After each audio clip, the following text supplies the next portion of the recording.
The following program is rated TV MALV. It contains strong language and violence. It is intended only for mature audiences.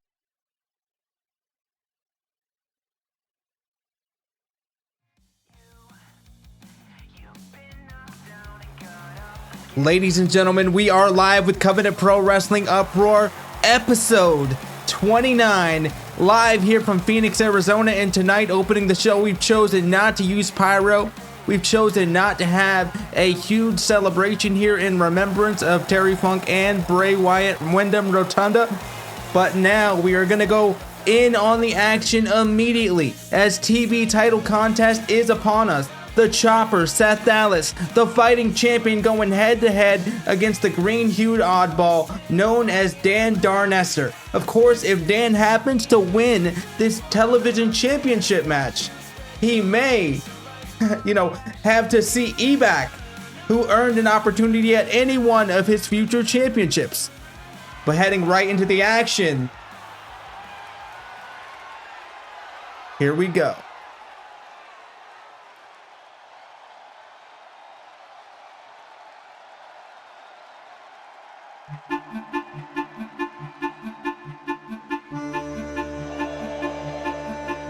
Dan Darnester, of course, the man of few words. In vocalizations, all he is able to say is the word darn. He has become quite proficient in text messaging, and by quite proficient, I mean that he texts like an 85-year-old woman without eyes. But he's doing much better for himself. He's forming partnerships. Of course, he's part of King's Road, one half of King's Road. And now he may be a champion here on our roster. Darn, of course, the founder, sole proprietor, rather, of the Darn movement.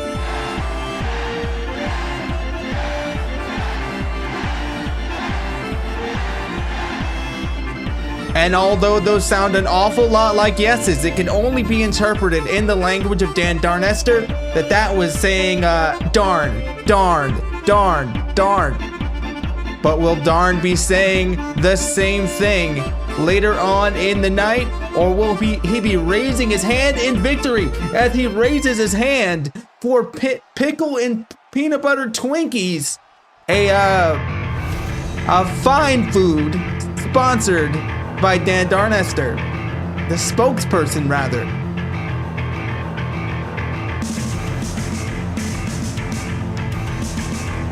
And the Chopper, Seth Dallas, a part of the American Nightmares, also a part of American Instinct alongside Colin Prince.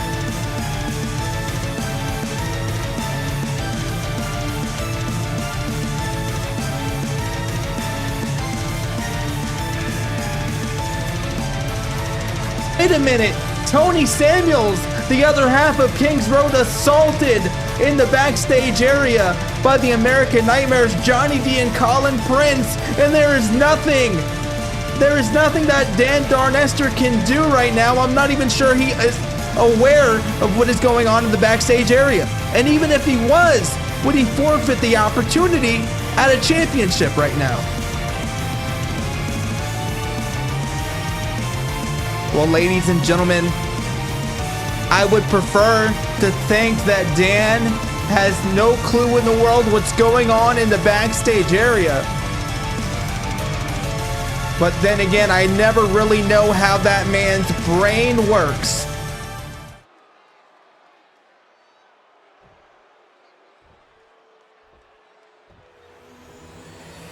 And that is what it is all about. The CPW Television Championship, the pinnacle of worldwide television. We're now broadcast in close to 25 different countries here in Covenant Pro Wrestling. Coming at you from Phoenix, Arizona. The Chopper holding on to that strip of gold as tightly as he can. But will it be tight enough as he raises the prize over his head? We shall soon see, rather, as referee Leonard Seymour requests the championship from the champion as he presents it to the challenger.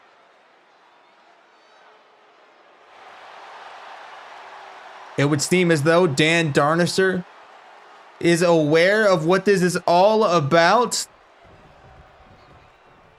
And we're going to get underway right now as Dan, out of the outset of this match, a clothesline in the corner here.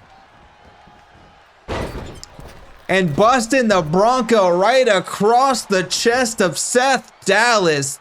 Wait, what a way to start off this matchup, as the knee beautifully placed across the champion's sternum and a 2 count right off the bat. Unbelievable. Unbelievable offense as he just drops the champion on the back of his head with that elevated backdrop suplex and dropping the elbow like only Darnister can. Working away on that shoulder and neck region, but wait a minute. Pinfall, but only a 1 count. Smart wrestling here by Seth Dallas, and a pop-up Hurricane Rana may have this back in his corner. But Darnister taking Daly over to the rope. And what's he got planned here? Flipping over the back in a wheel kick there. Both legs colliding with the champion and trying to drop that elbow yet again, and he gets it.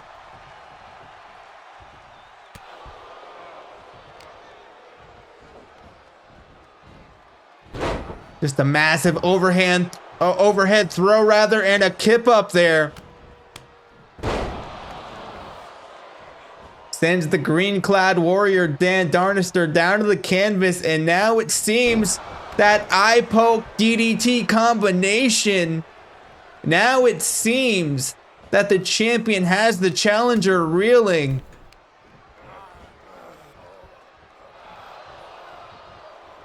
Leveraging that rope into the throat of Darnister.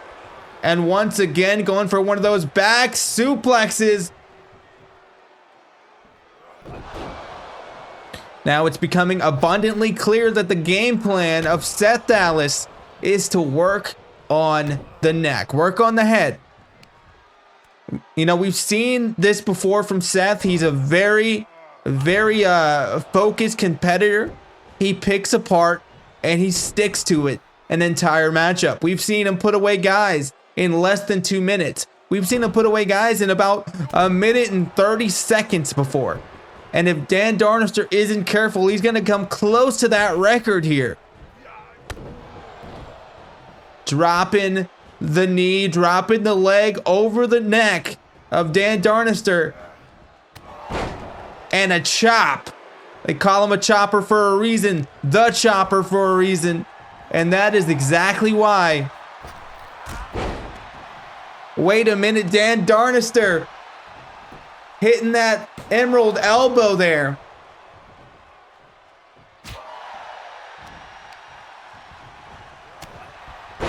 And fighting to gain some momentum and come back into this one. And an elbow drop yet again, using those extra seconds to put a little stank on it. Now we're outside on the barely padded concrete. And we know for several months now, we've seen Seth Dallas, we've seen, Colin Prince, we've seen Jonathan Davenport have an issue with a lot of the larger faces in CPW. They've had an issue with Kings Road. They've had an issue, of course, we saw earlier with Tony Samuels, who is one half of Kings Road here in CPW. So if Dan Darnister can get a win over the champion, if he can become champion, that takes a lot of wind out of the sails of this group.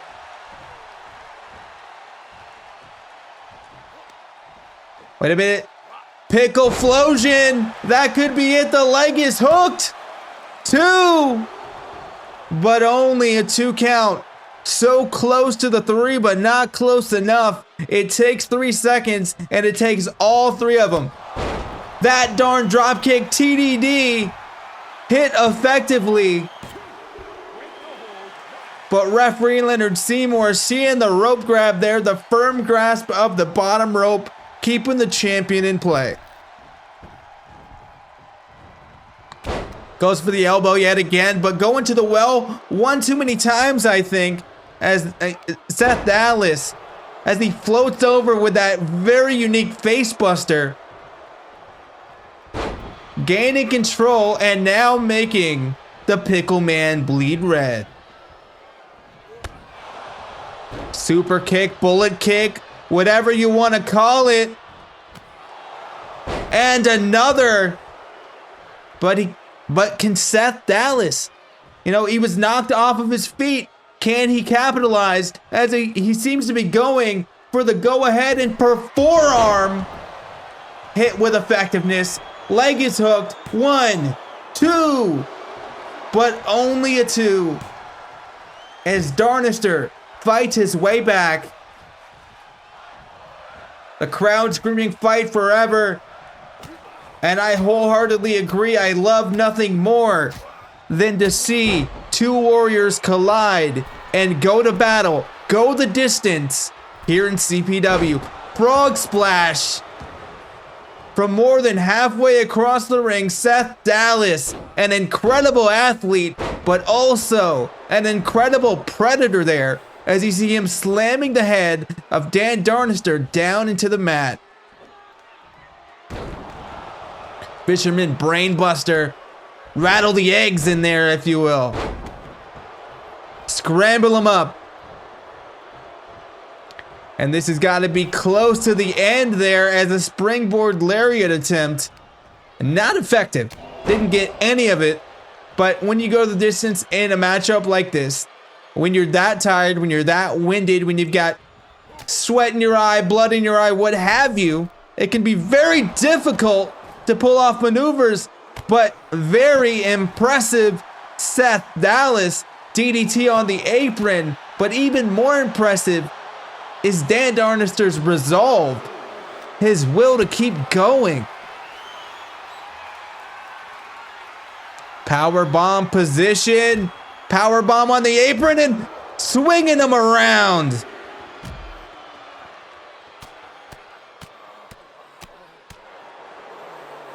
And we've said he is a predator. He picks apart, he sticks to it, but now it seems he's going to diversify a little bit.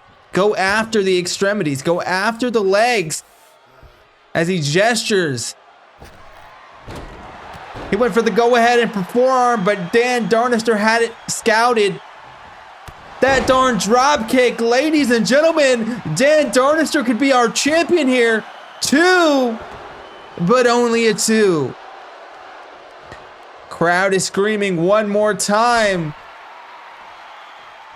And what does Dan have in store? We're not going to find out, as an elbow to the face halts all momentum.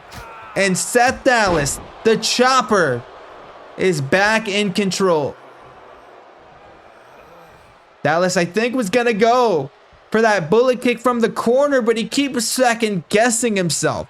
It's not a difficult thing to do when you're fighting against someone that is one of the primary coaches here in CPW. Should you go for the move? Is he going to block it? Is he going to roll you up just like that in that package pin? And I think that's why Seth was taking a breather, taking a moment to consider the option, to no avail.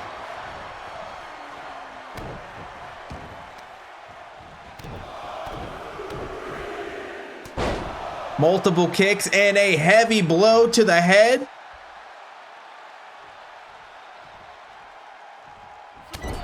And Dan, a chop of his own on the chopper.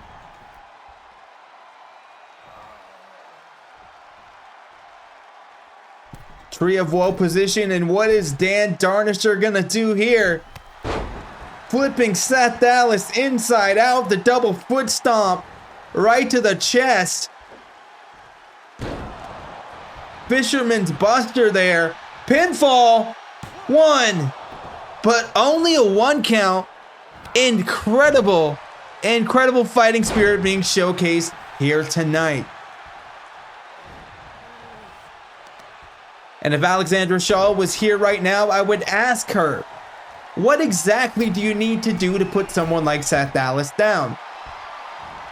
And honestly, I think she would say something like, you gotta cut off the breath. You gotta cut off the oxygen. You gotta make sure that they don't have enough of a chance to catch a breath. And that is exactly what the champion is doing to the challenger right now.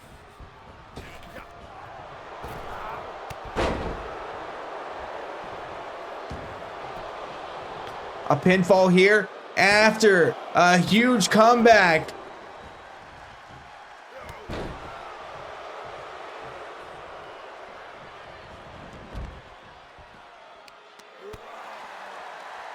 And ladies and gentlemen, if you're watching us for the first time, please be sure to subscribe. If you want more of this Uproar action, we've got a great next couple of weeks coming for you all as Seth Dallas is busted open on the outside. We've got a new influx of competitors coming in. We've got changes afoot, and we want you to be a part of them.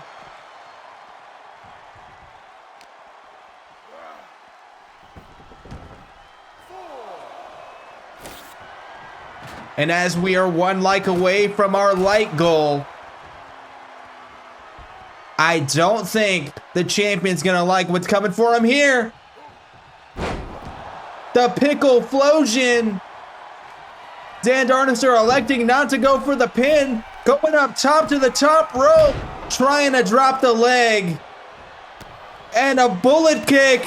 And another in sequence. Picture perfect. 2.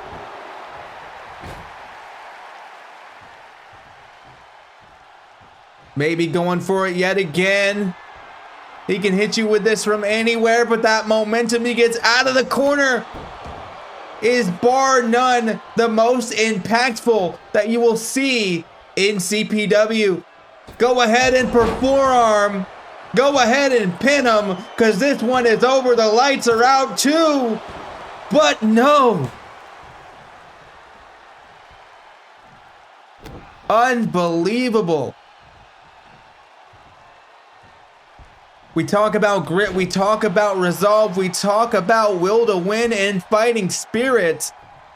And Dan Darnister, a shining example of all of those things, however you want to cut it, however you want to phrase it. But right now, as he chops away, as he lands the body blows, can Darnister seize his moment? Another body shot there by Darnister. That darn drop kick. 1, 2. But yet again, only a 2. Whether you like Seth Dallas, whether you like American Instinct, American Nightmares, they are on the upper echelon of CPW. All 3 of these men, especially Seth Dallas, are one of the hardest to beat, or some of the hardest to beat. As Darn springboards a little bit over the rope. Nice little cheeky kick there to take the champion down, but it's not enough as he averts that big boot. Drops an elbow and just drives the knee into the neck.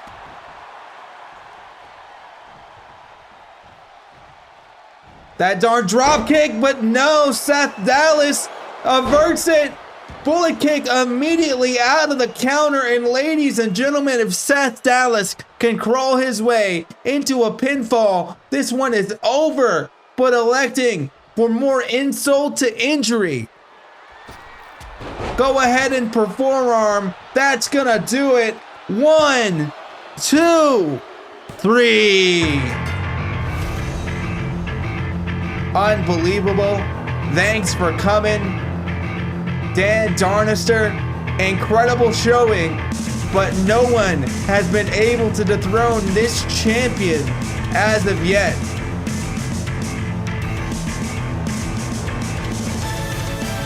I actually believe that was his first defense, so it would make a whole hell of a lot of sense.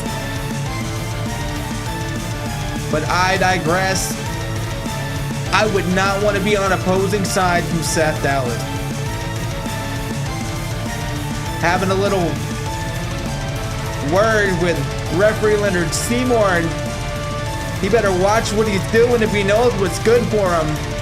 Seth Dallas may be a champion, but he's not above the law or my wrath. And that's all I got to say about that.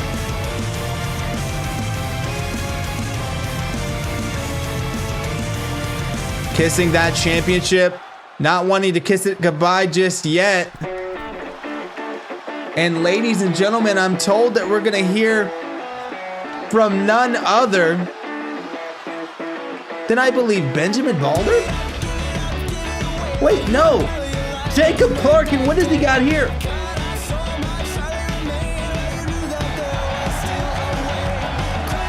Ladies and gentlemen, I'm being told that that is officially the new CPW World Heavyweight Championship.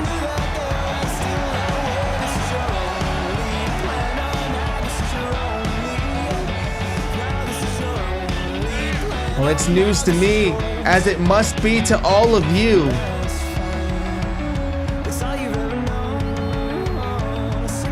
And I have a feeling we're gonna find out what exactly is going on.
My body, body, my body,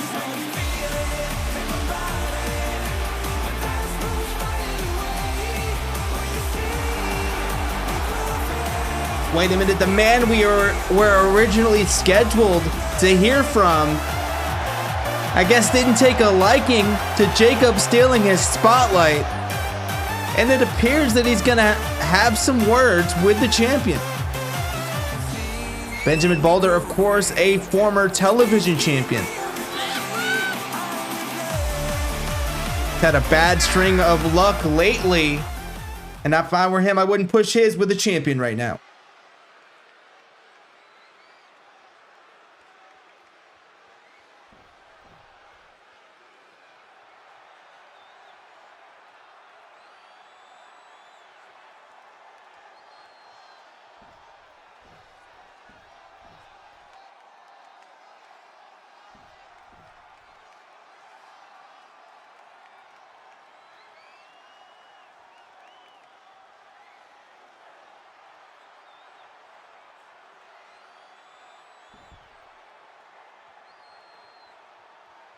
What he really deserved back then was a world title opportunity.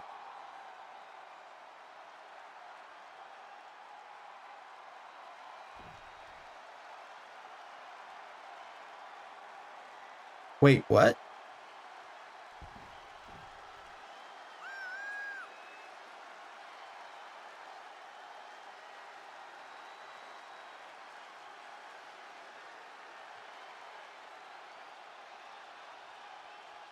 Benjamin Balder versus both Clarks next week, next show, next Uproar, whatever.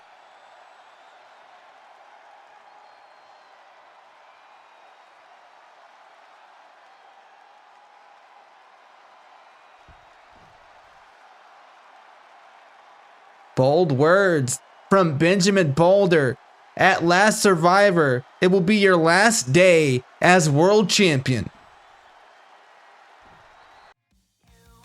But ladies and gentlemen, moving on in the action, we have some sort of oddball team here with Kenny Mitch and Jacob Nitro taking on GPU. Of course, we know that Ebac and Dower Ranger are a well-established tag team in CPW, but Kenny Mitch and Jacob Nitro, I don't know what to make of this, but I know that all of these competitors are immensely talented, and it's going to be an absolute amazing showing, however you want to slice it.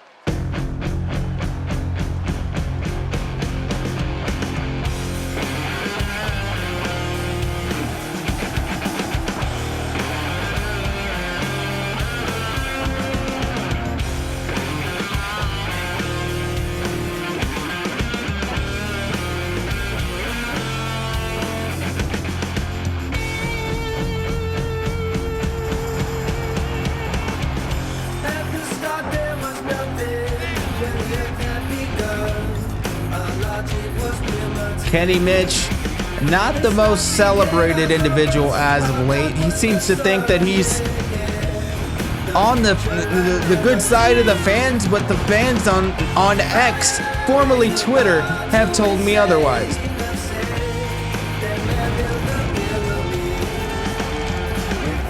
Truth be told, I've been told that Kenny Mitch is Kenny Mid. But that's just what I've been told.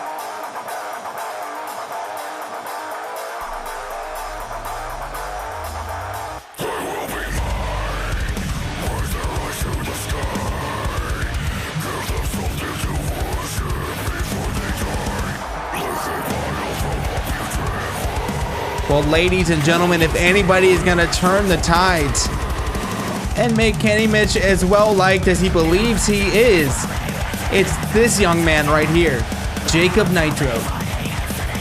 Jacob Nitro has consistently shown that he has what it takes to be on the upper tier here in CPW, and he's just missing the opportunity. Can aligning himself with Kenneth Mitchell allow him to finally gain some of those opportunities he's been sorely missing?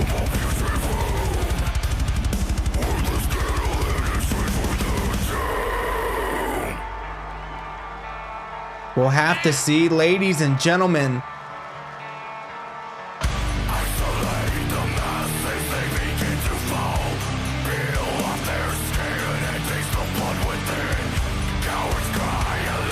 I have to wonder though, is this a downgrade here? Jacob Nitro has found himself in title contention or close to it in recent months. Is aligning yourself with someone as unreliable as Kenny Mitch, I would say. Is that a good idea?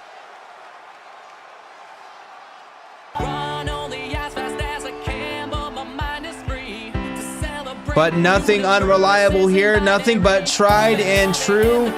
Ebac, Elliott Baker, and Dower Ranger making their way to the ring, wasting no time. Of course, the winner of our final countdown battle royal, and also the winner of a future title opportunity in a ladder match against Dan Darnister. All the cards are in Ebac's hands right now, and he is looking to have a hot streak of momentum. And I don't know if anybody is going to slow that down right now, but it seems as though the bot does not like Kenny Mitch, much like when he's on Discord with his friend. Starting this one off with Dower Ranger. Kenny Mitch handling himself quite well here, but only time will tell if that's going to continue being the case. As a jawbreaker, sit-out jawbreaker there by Dower Ranger may in fact turn the tides. Dower going for a senton, Kenny going for a drop kick, and neither men able to pull off what they were looking for. And a tag to Ebac. Wait a minute, a spitball attempt. almost immediately. Super kick, German suplex, doesn't go for the pin. He's got more in store for E-Back here. Gets twisted up and is able to use the power in the legs to unhitch himself from, you know, one of our most veteran competitors here. It's just tossing him aside and going for Jacob Nitro. Sunset flip bomb to the outside. E-Back trying to play it smart here. I think potentially looking to put him away relatively quickly. But a European uppercut out of powerbomb position. I think E-Back was going for that Hurricane Rana, but was unable to get the momentum, to get the torque to pull it off. Kenny Mitch going for a kick to the midsection. Gets caught and tossed into the turnbuckle.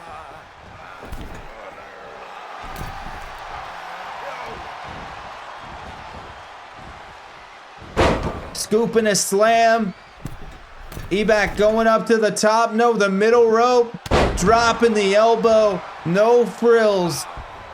Just effective fighting prowess.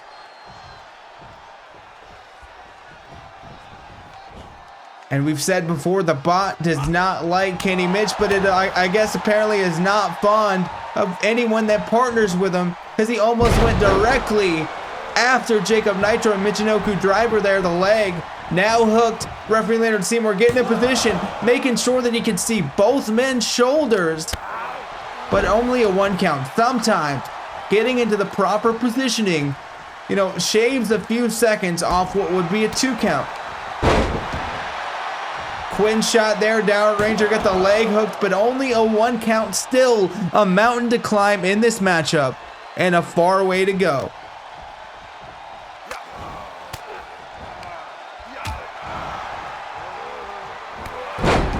Back and forth action, lariat sending Down Ranger, you know, to the outside, making him relent a little bit. Retreat, drop kick right to the chest. The chest plate, rather. I don't know if you would really call it that. All the mechanisms and cogs and wheels and pulleys and whatever else he's got going on in there. Don't know if you would call it a chest. But this humanoid-like figure, this cyborg, if you will, can definitely be harmed. Fortunately for him right now, a standing shooting star press is keeping that at bay right now. The standing Shiranui. The power of Dower. And only a 2 count because Kenny Mitch effectively breaking up the pin.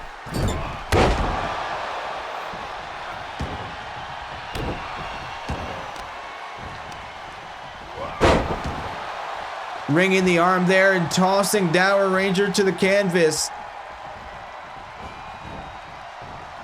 And I think he may need a tag here because he finds himself in the opposing corner in store for some double team action.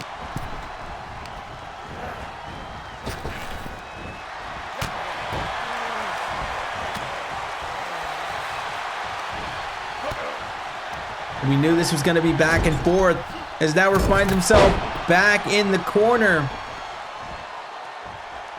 Gets hit with the full brunt of Kenny Mitch's body.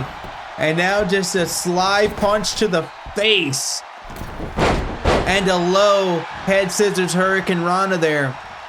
As Kenny Mitch potentially going for the guided missile and or the perfect pitch, but elects not to do it. Instead, going for the Moss Transit, his variation of the Three Amigos.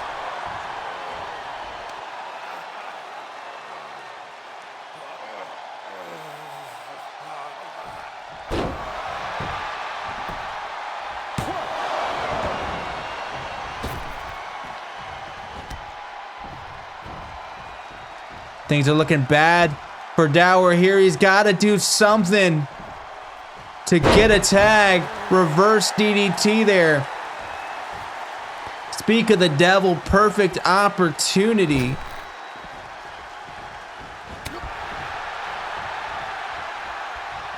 And electing not to go for a springboard maneuver there. It looked like Kenny Mitch was poised to do so. But now Eback showing he is unafraid.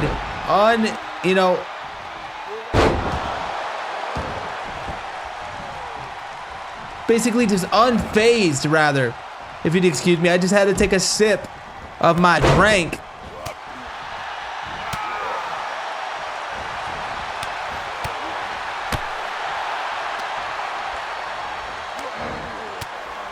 Back and forth, elbow strikes, counters, whatever works. Drop kick averted.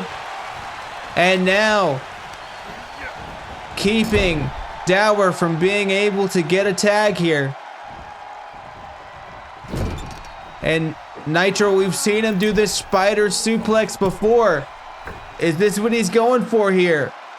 Of course, this is almost always punctuated by the Nitro boost. If he can hit it, this could be over. The leg is hooked. Eback rushing in.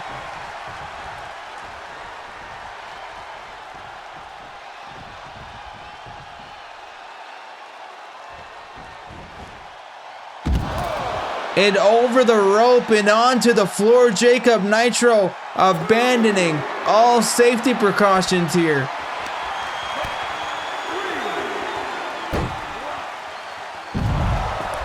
Sunset flip bomb. Sends the fire starter down to the barely padded concrete.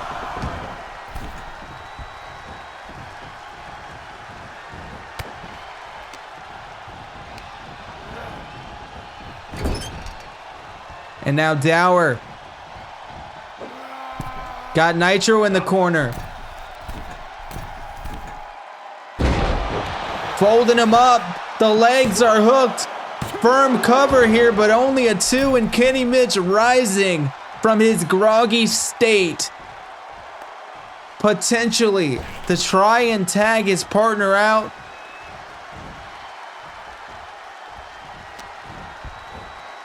But Eback not wanting to let that happen, and Nitro trying his best to make sure that it does.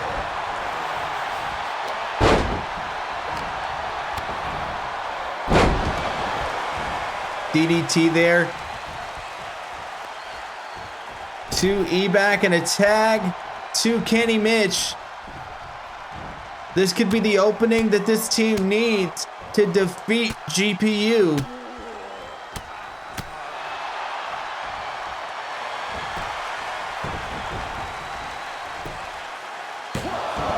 Ladies and gentlemen, they are the only ones that have GPU issues as of late.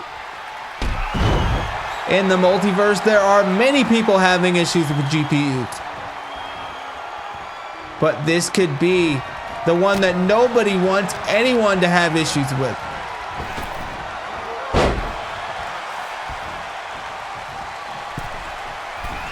Because the problem with this team of GPU is a problem you may not be able to fix.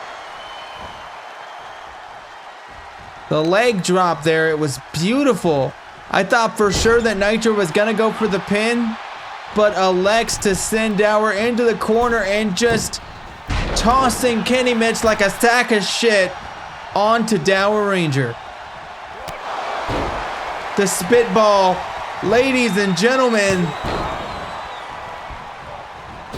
Only a 1 count. This tag team wrestling is at its finest. This is the absolute pinnacle of all wrestling here, as the red alert is flashing on all the mechanisms of Dower Ranger, and he has to slide out of the ring, roll out of the ring, and regroup.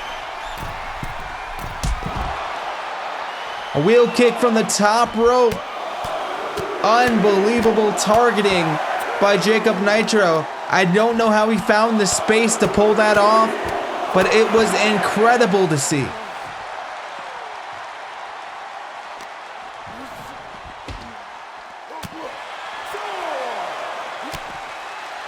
Referee Leonard Seymour up to the count of 4. Of course, we do have up until a count of 20. Dower, you know, is taking a lot of damage here on the outside. We talk about it being barely padded. And just a double underhook backbreaker onto the knee.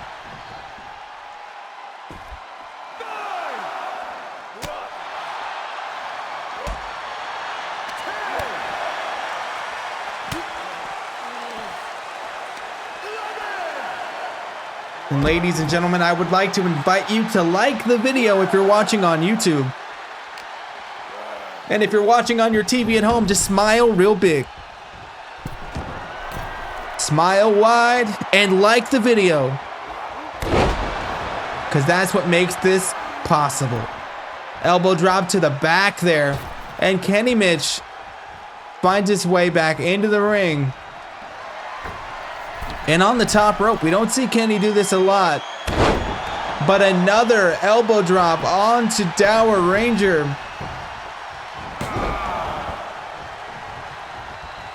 But breaking up the pinfall. Hurricane Rana, this could be the opening. Dower needs to get a tag desperately. Spinning head scissors here. Kenny Mitch taken off of his feet, standing shooting star. But a momentary mistake there by Dower. Going for the wrong move at the wrong time. But the tag has been made. And Eback going head to head with Jacob Nitro yet again.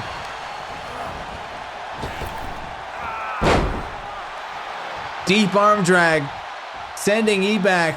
You see him grasping at that lumbar region of the back. But now seemingly unfazed. Neck breaker there. And potentially a suplex. A 1 and a release, and now you better check for system updates because you're about to get the NVIDIA drivers freshly installed. And that has got to be it. But Jacob Nitro, a good teammate here, breaking up the cover and sending Eback to the top rope. Going for that massive elbow, but Kenny Mitch taking advantage of the high-risk maneuver and allowing it to have no reward.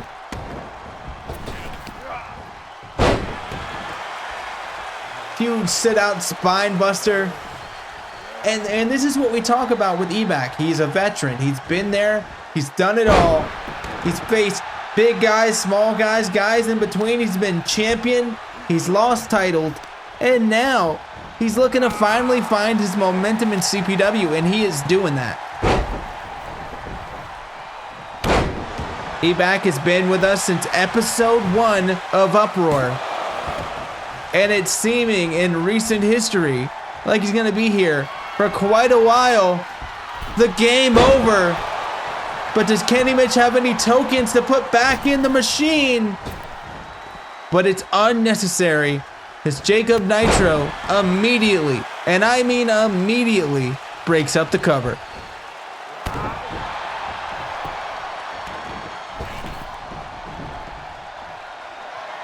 Wait a minute. Eback, double axe handle. Kenny Mid in the wrong place at the wrong time.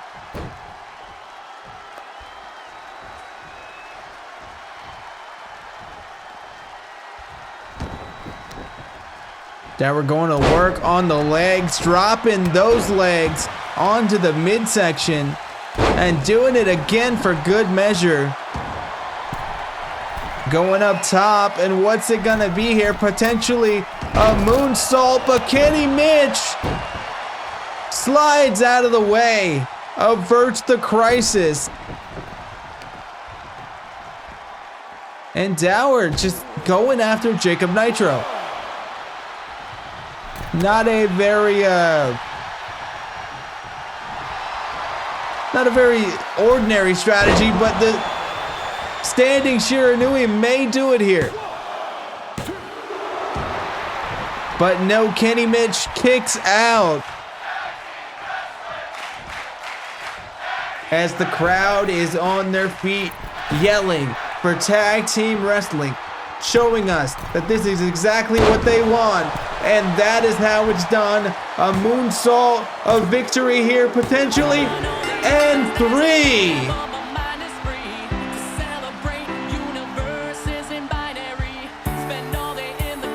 I almost didn't believe it, ladies and gentlemen. GPU. Who's gonna have the fix for this?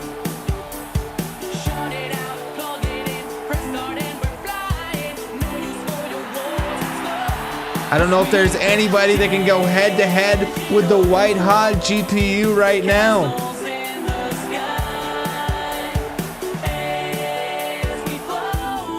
But wait a minute here. Kenny Mitch, the classically unreliable bastard, assaulting his tag team partner here. What the hell are we witnessing here in a spitball since Jacob Nitro down onto the rampway here? But no time to waste because Will Sheridan, the one true king, taking on Doc Wrestling Jr., who's coming out to the ring accompanied by Johnny Gemini. Of course, Johnny Gemini and Doc Wrestling Jr. are alliances of the Clark family. They do have their allegiance to the Kingsmen.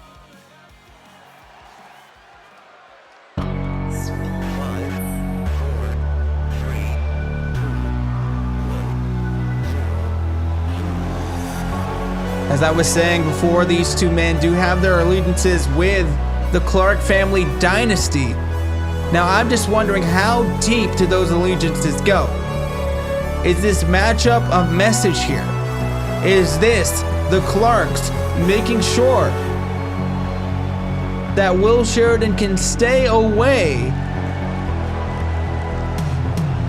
from their family?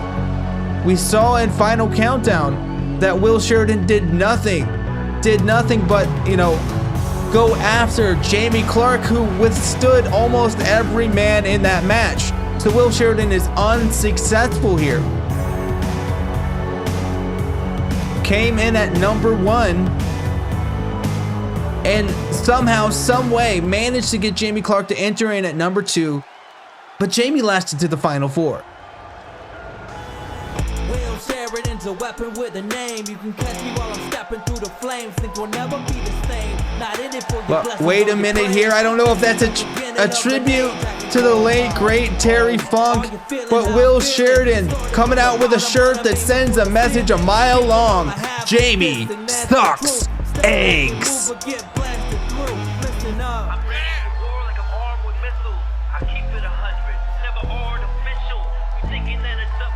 Either that's an insult or it's something that he does, and he's the Brit, so I imagine that Jamie does some pretty weird shit.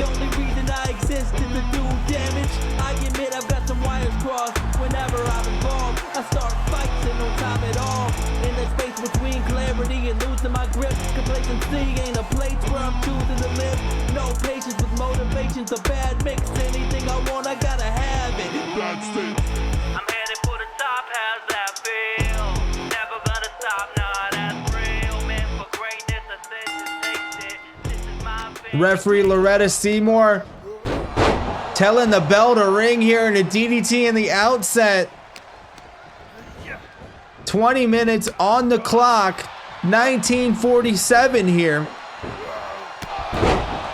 And a Pele kick on the face of Will Sheridan. Right on the money. Want to talk about timing? That is perfect timing. Forearm smash, but a comebacker lariat here.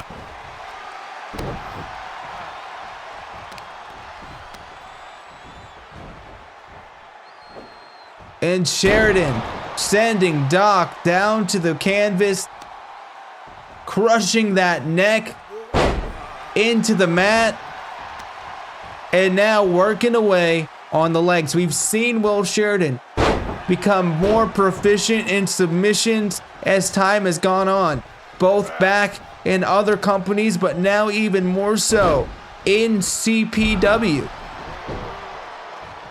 He's known to work the legs. He's known to lock in those heel hooks. He's known to lock in that will breaker. That very well could be the strategy here tonight, as Doc Wrestling Jr. dropped on the back of his head, but a dragon screw gives him an opportunity to gain some momentum on the former champion.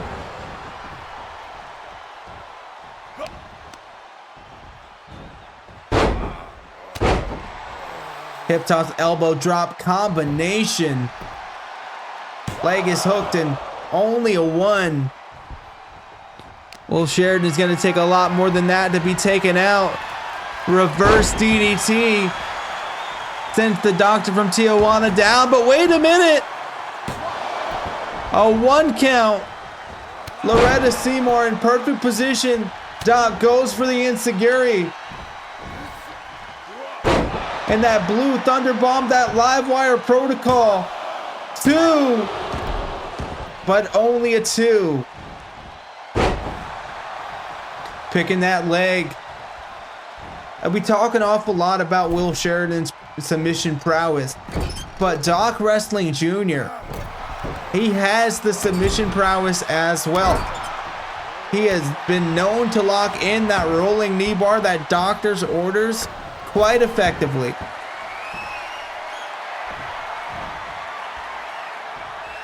And now up on the top, what's he gonna do here?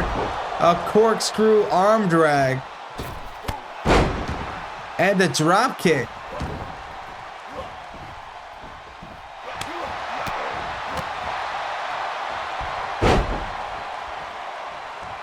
Snapmare blockbuster combination.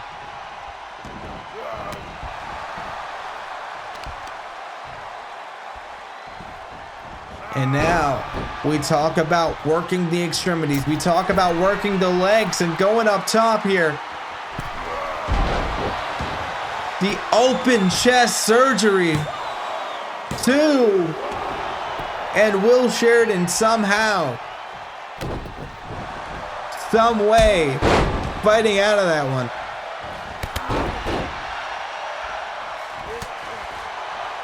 The sick and sadistic CPW locals here saying fight forever, and they would want nothing more than these men to pick each other apart until nothing is left but bones. But wait a minute, a 585 from Will Sheridan. No doubt a signal to the Clark family dynasty, nearly taking Doc Wrestling Jr.'s head clean off. That sure is a hell of a way to complete an unmasking, as the neckbreaker hit on the Doctor from Tijuana, and Will Sheridan finding his way to the barely padded concrete to continue the assault. And Doc Wrestling Jr. needs to find a way to fight off the champion, fight off the former champion rather.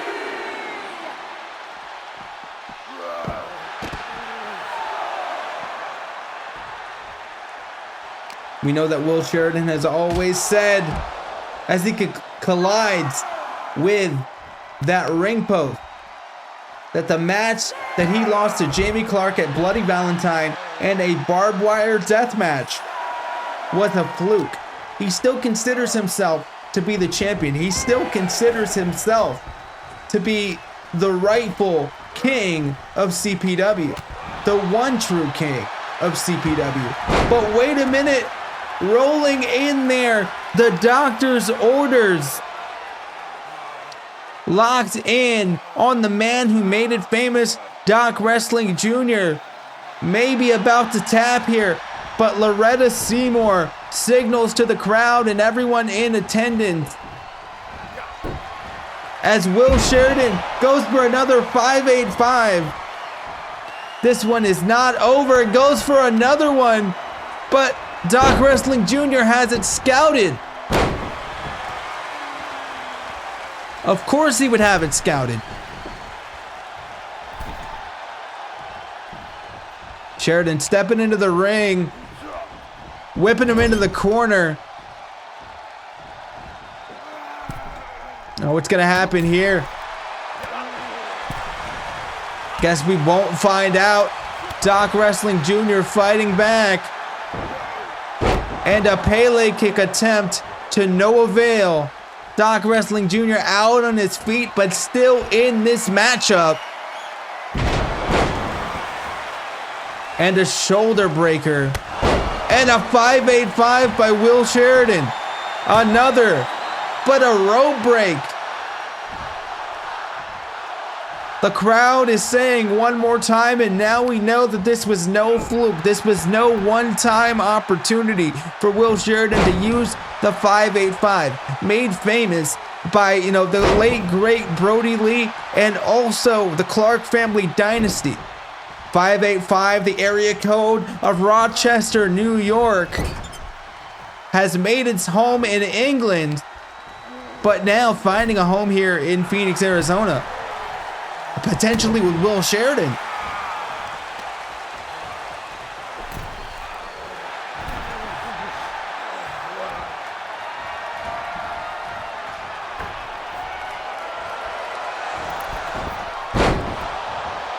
Snap suplex off of the ropes. Very incredible athleticism being shown here by both men. Almost a 3 count. Will Sheridan can't believe it. He's incensed. What is he gonna have to do to take out Doc Wrestling Jr. as he lays him out with a neck breaker and continues to keep fighting? And the crown of thorns, that's gonna be all she wrote. 1, 2, 3. Unbelievable.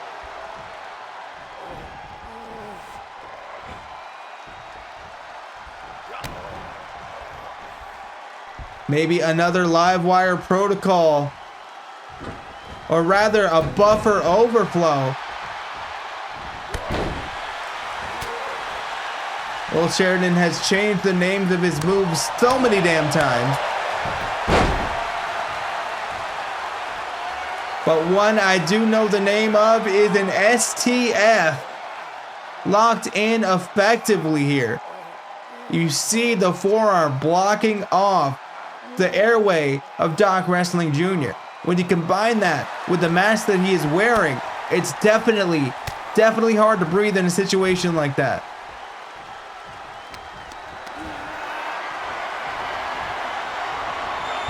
As Will Sheridan tossed in the corner and tossed into the center of the ring. Open chest surgery. And that might put Will Sheridan on bed rest, but no.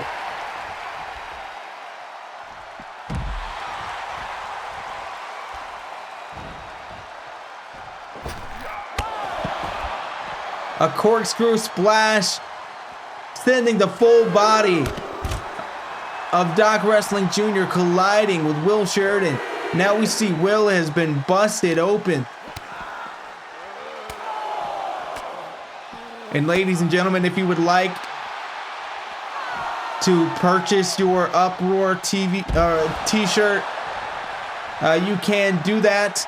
And you can also purchase programs of this TV episode on CovenantProWrestling.com. Shop CPW or CovenantProWrestling.com/shop.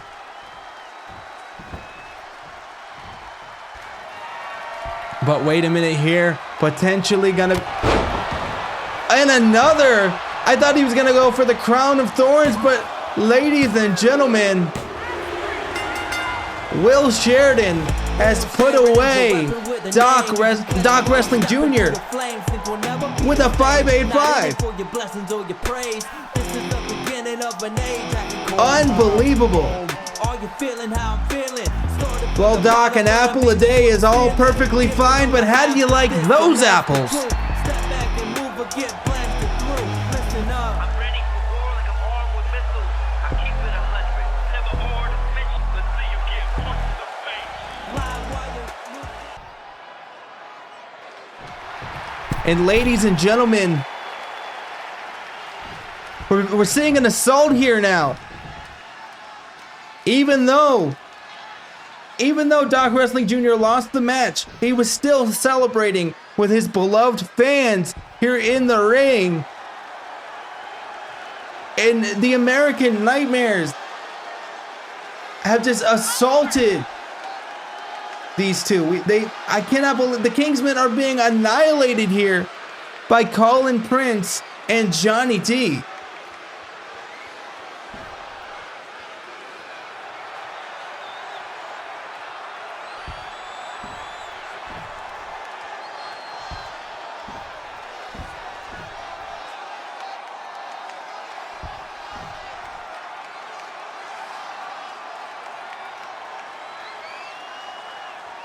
I mean, Darn put on a hell of a match.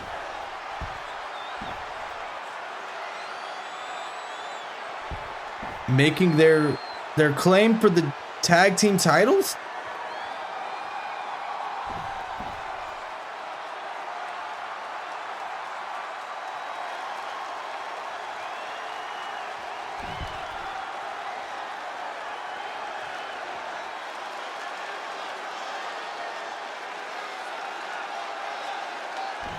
What the hell?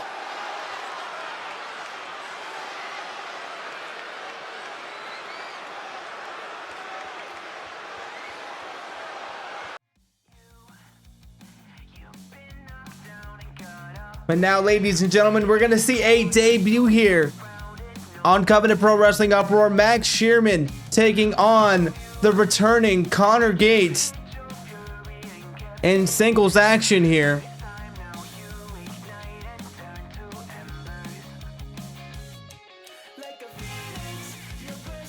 Connor, we haven't seen him since the very beginning of CPW, and Max, we've heard rumblings about his joining CPW for some time, but never saw it come to fruition here.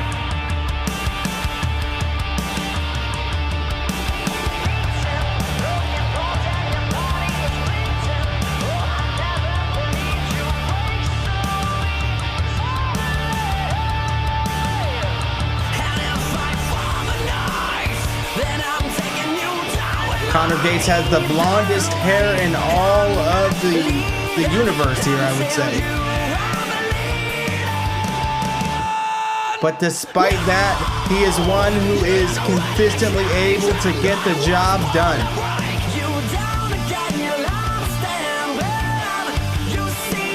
They call him the truthless hero, and it makes sense because he's definitely lying about that being a natural hair color.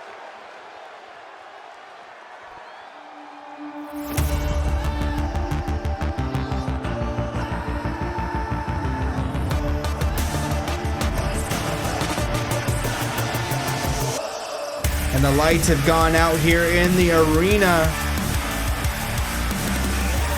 as Max Shearman, the sadistic prince, the master of the fatal headshot, the man who likes to unleash the wrath of the Oni, making his way to the ring.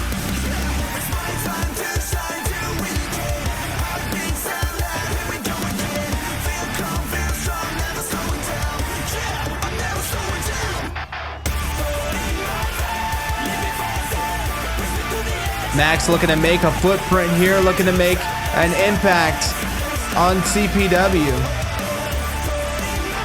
However, is he going to be able to do that?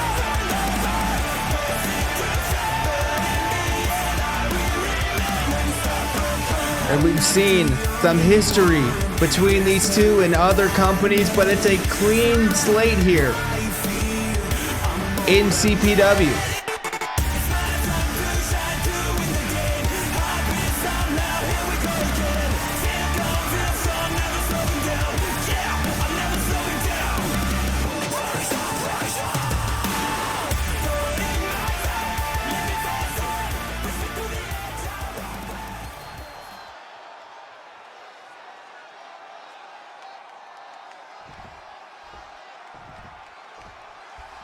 Connor Gates and Max Sherman both look poised to make this a hell of a match. A springboard forearm out of the gate sends Max down to the canvas.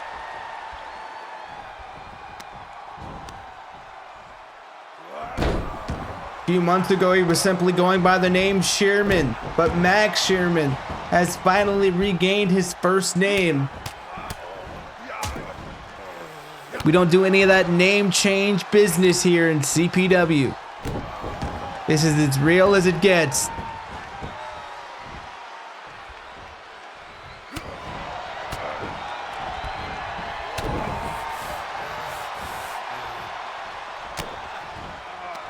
A huge punch there. And now a reverse suplex, sending Connor Gates down to the canvas.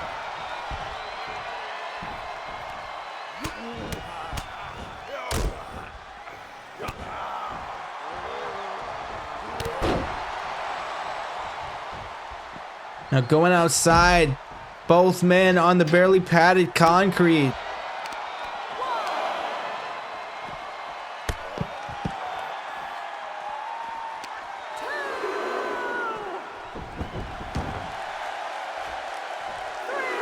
And gesturing over to the timekeeper, Connor Gates finger gunning the timekeeper here.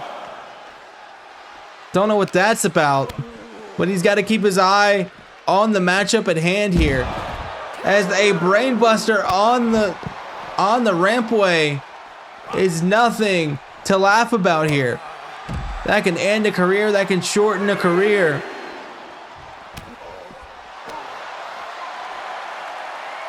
As a sleeper hold has been locked in and the legs have been wrapped around Max Sherman.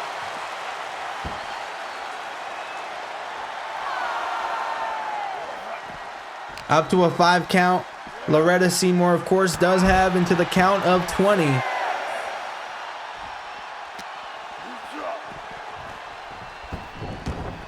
But bringing them in before the count of 7. Sherman going for a DDT perhaps, but Connor Gates fighting out of it. Senses the predicament he was in. And now a huge clothesline. Another. And tripping up his opponent. Taking out the vertical base. And now taking advantage of the momentum being on his side. A knee to the face. Max Sherman has ended this matchup here, but no.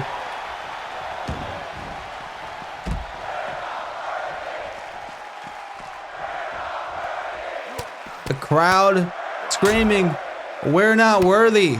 They don't feel worthy of this matchup here in Phoenix, Arizona.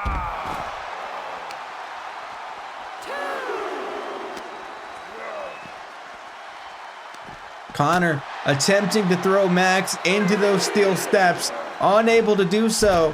Max, of course, was able to sidestep those steps, but still finds himself in quite the situation here, as a 4 count has been distributed here again.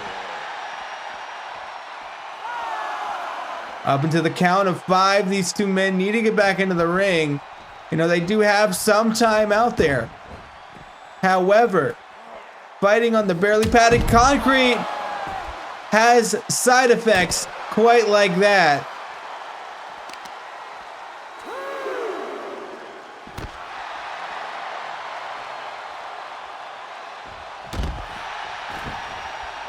Ladies and gentlemen, just dropping the knee. And Connor Gates is in full control. Max Sherman learning why Connor Gates was once in the running for the original crowning of the CPW World Heavyweight Champion.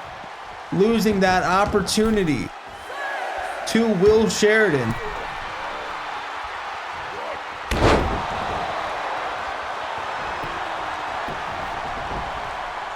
The leg is hooked here. Referee says 2. Loretta Seymour in perfect position. But now Wait a minute. Choke on the ashes. Locked in. Max Sherman nowhere to go.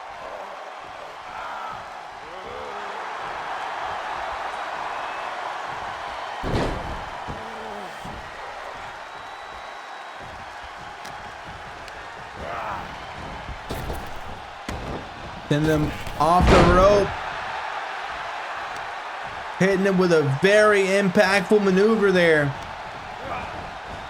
Didn't quite exactly see what it was here on my monitors, but he did go for the twisted view to no avail, and Connor Gates was looking to be in a bad situation, but finding a way to target the legs of his opponent and cut out an opportunity to call out to the void. Call to the void. Call of the void. And only a 2 count. Sending him into the corner now.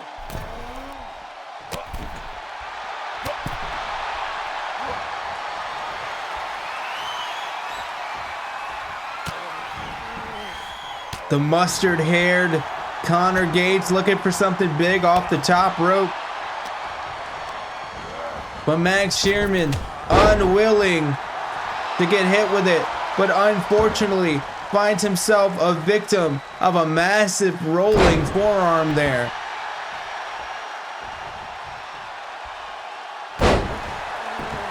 A knee drop and another. Good things come in pairs, I guess. As Connor Gates over the top. Unbelievable. Reckless abandon here.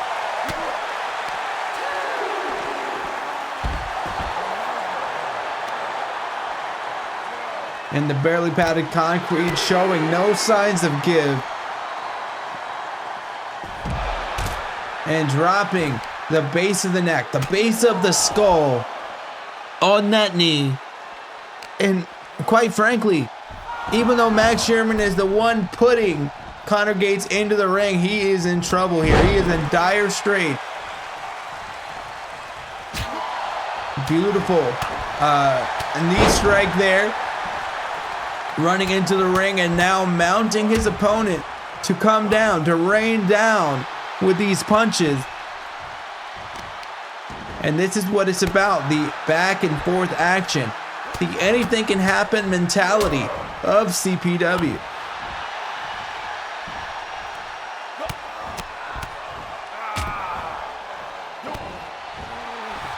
Nothing pretty happening right now, just a barrage of blows, a barrage of strikes. As Sherman going for something here, I believe. I believe he was going to be going for hell if I know actually here. But wait a minute. Call of the void. Leg hooks. Referee Loretta Seymour. 2.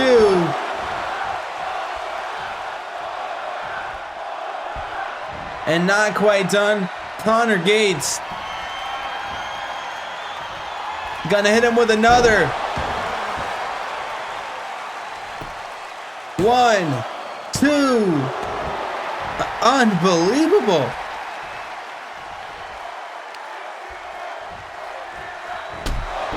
And ladies and gentlemen, a bloody rain.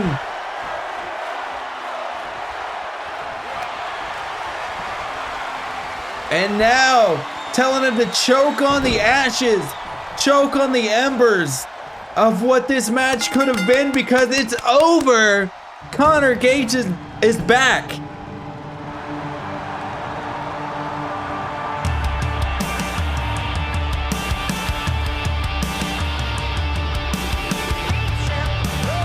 Unbelievable contest here. Cannot believe the action that we just saw, and I cannot believe that we're still having a lot more to come. Wait a minute. William Black out of nowhere King Killer on Connor Gates. What the hell is going on here tonight? Attack after attack after attack here.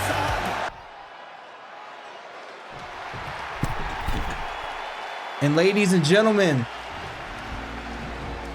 I'm being told in my headset here that we're going to hear from the CPW Women's World Champion, Camilla Davenport, aka not Davenport, but Johnny Dean's wife, goddammit.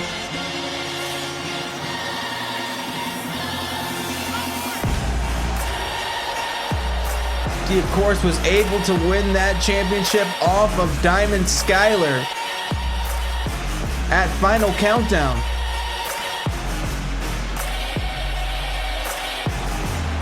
And this quest for glory, this quest for the spotlight that she's been after since her beginning here in CPW is finally upon us. All eyes are on Cammy B, and I have to think she's pleased about that.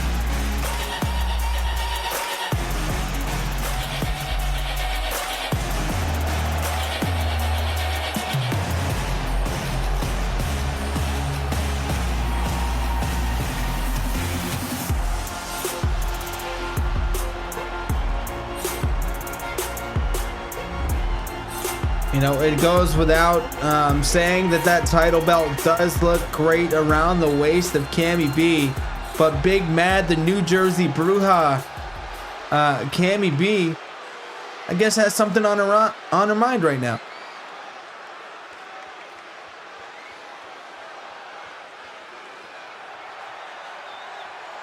Hey, this is a family show.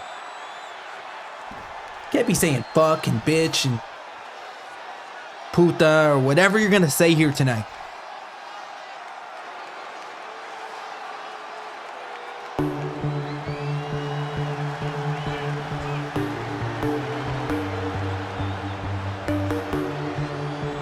Ladies and gentlemen, if the music is any indication, I believe that is none other than Killer Instinct.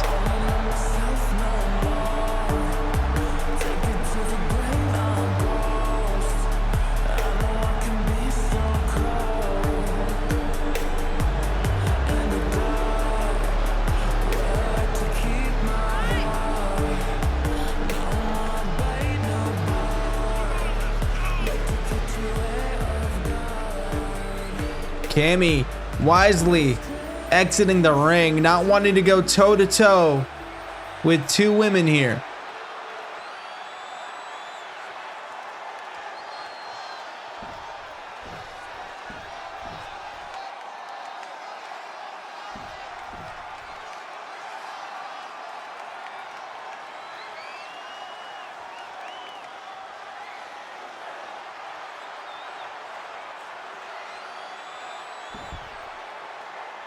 Wait, next up to the plate.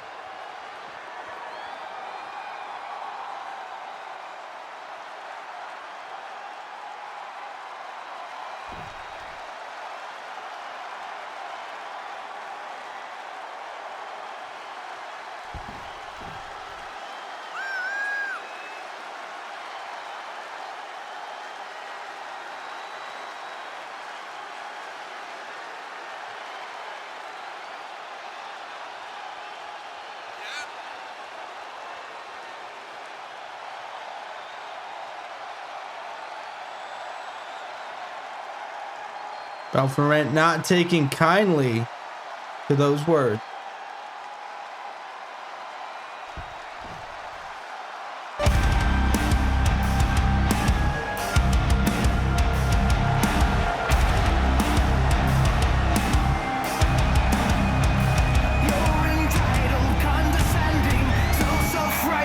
Without ending, sitting, watching while consuming, pretending it's just fine, disillusioned by the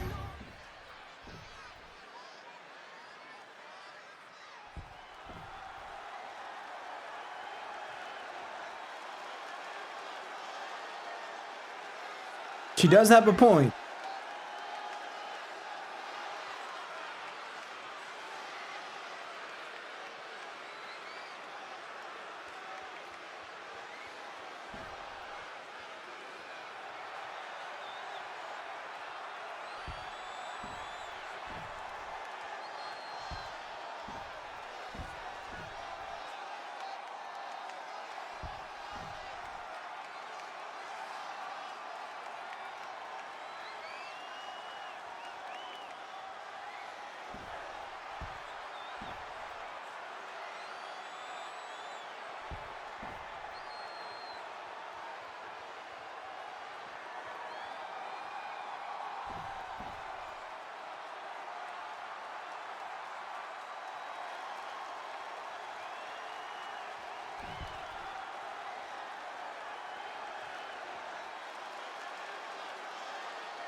Well, ladies and gentlemen, a spear out of nowhere. And Killer Instinct just watching. Unbelievable. Selena Adams making her point known here. In front of the Arizona. What the hell? We have watched as you tried to ride your way to the top on the backs of broken spirits. You and too many others in this band who seek to break the other warriors believe such acts prove you strong, that you are unbreakable. We know better, and we will show all who bear witness to these battles. We are starting with you. You will either atone for all you have done, or you will be burned for all of your sins. Atone for all of you've done? You will be made into an example. Hisano Sakaguchi. Burn for all of your sins? Hisano is in a bad way because whoever that was, they were deathly serious. But right now, we're moving on in the action. Diego Ryan taking on the XO Pinkish. These two men, of course, have a plethora of history under their belts here in CPW. And that is going to be continuing here tonight. As, for lack of a better term, this heel, Pinkish, taking on the most celebrated face of our company, Diego Ryan.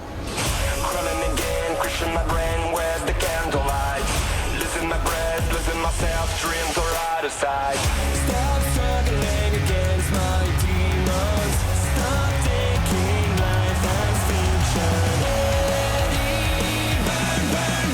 Burn the pain, burn the lies, burn the fear inside myself. Of course, we're coming hot off the heels of the greatest matchup in Diego Ryan's career, going toe-to-toe with the champion, Jacob Clark, and nearly gaining victory, nearly becoming the World Heavyweight Champion.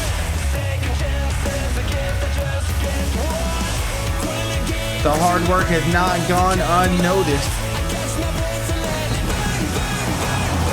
But the moment maker, formerly the Dragon Spirit, Diego Ryan, is gonna have another uphill battle here tonight against the XO known as Pinkish.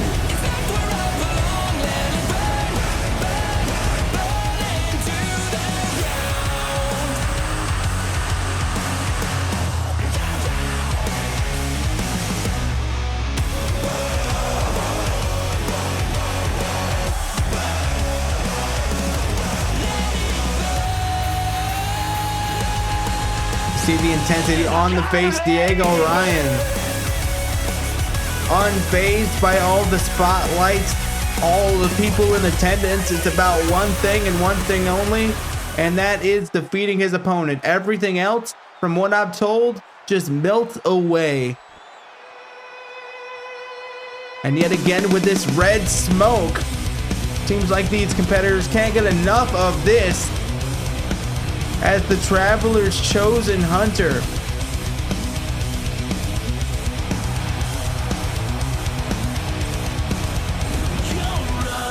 This cursed machine known as the 8th Coyote, Pinkish, making his way out to the ring.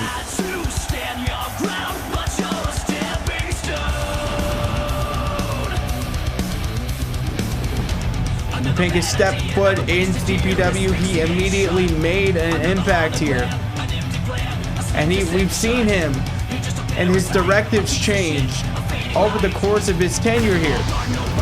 He was once someone that we could rely on to be a force of good here in CPW, to uphold the law. But now it seems that all he does is break it. The question is, what caused Pinkish's break? What caused him to change his demeanor? Was it losing his television championship? Or was it something much, much deeper?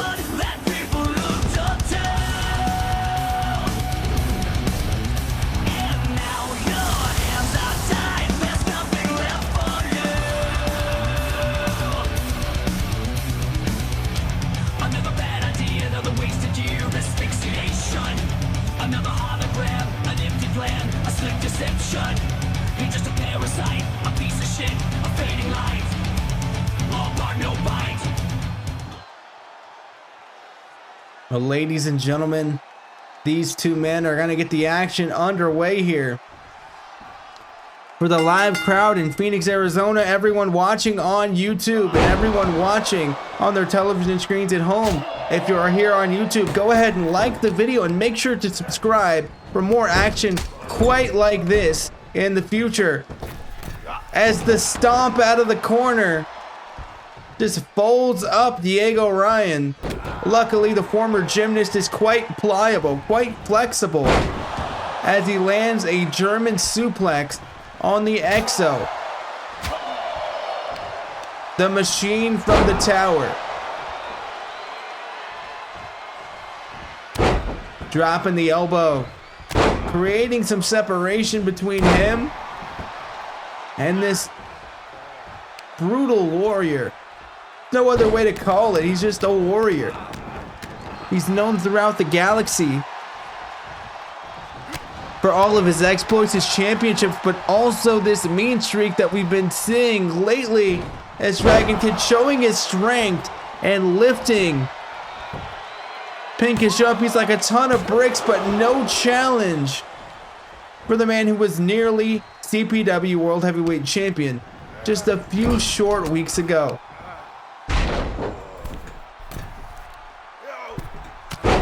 Dropping the elbow right on the mark.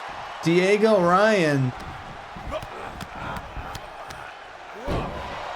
not allowing any of this momentum to go to waste. No wasted motion.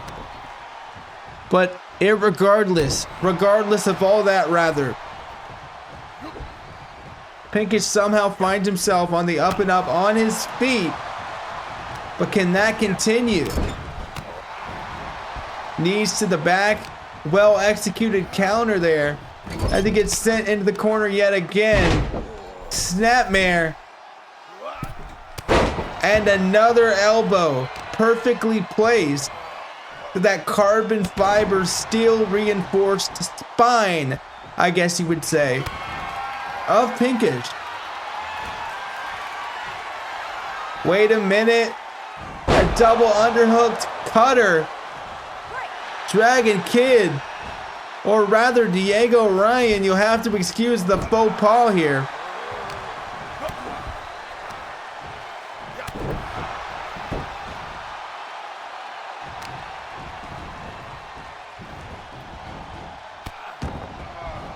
Now working on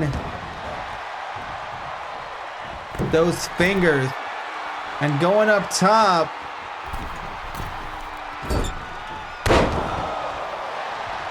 Just a shot directly at Dragon Kid, not only landing that maneuver effectively, but also using it against the man who uses it quite a bit. Hitting the Angel's wings on Diego Ryan. Insult to injury. But wait a minute, the Fist of Havoc.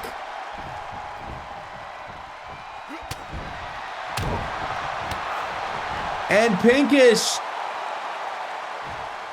Is it going to be an electric chair face buster? Yes, it is. Hooking the leg here. Wanted to put this one away, but Dragon Kid only a 1 count.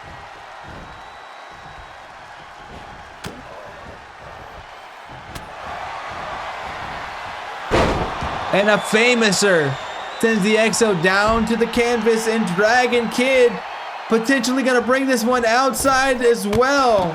Over the top rope, out to the floor, colliding with the 8th Coyote here.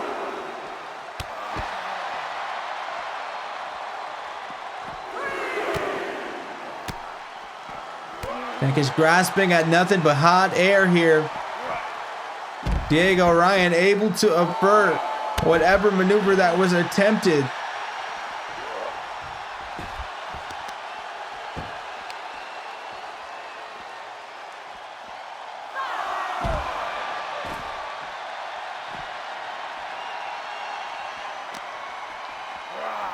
And now sending it back into the ring. Diego Ryan going up top, potentially going to show him how it's done with the Angel's wings. But no water in the pool. Pinkish able to avoid it. But ladies and gentlemen, the touch of malice locked in. And that could be it here. Diego Ryan is fading. But Loretta Seymour says this matchup is going to continue.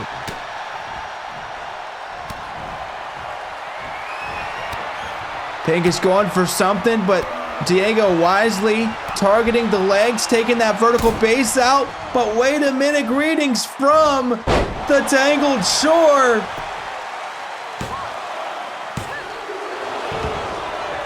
But only a 2. Diego Ryan. Somehow, some way.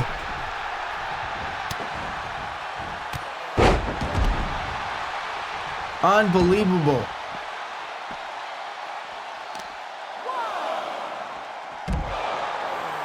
And just a claw to the head. And a toss to the floor. Double it up and do it again.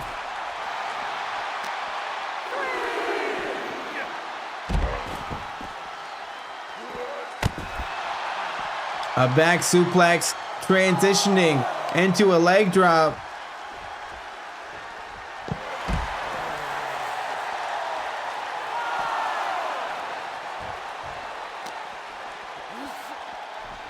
And Diego Ryan not wanting to continue this one on the outside.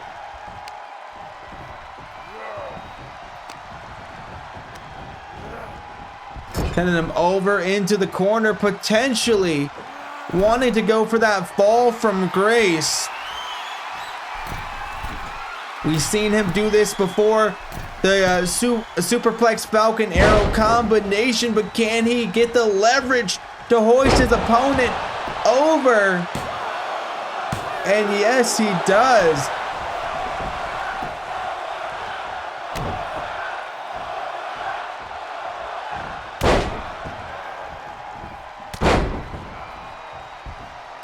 Just a series of elbows. And if you're Dragon Kid, this is what you have to do. If you're Diego Ryan, rather, it's going to take me a while to get used to the name. Apologies to the Ryan family and the trademarks and all that. I'm not sure if it's expired, but... And I thought that was going to be it. I was in awe. I was speechless there. But only a 2 count. And a cannonball in the corner. And just a very basic senton. As I said, it's going to take me a while to get used to the name change. But this change in attitude, this elevation of Dragon Kid's ability, this confidence boost is definitely showing here.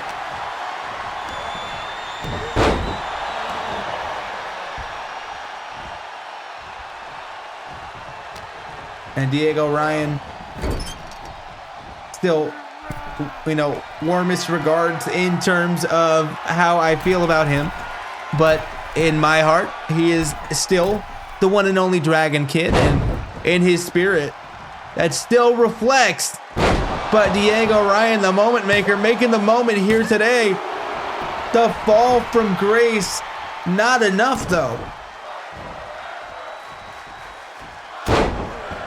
And the sick and sadistic people here in Phoenix, Arizona want these 2 men to fight forever. But if I'm either of these men, I just want this to end sooner rather than later. Wait a minute. Sunset Thunder Crash. You saw the lightning, you heard the crash. This one could be over too, but only a 2 count.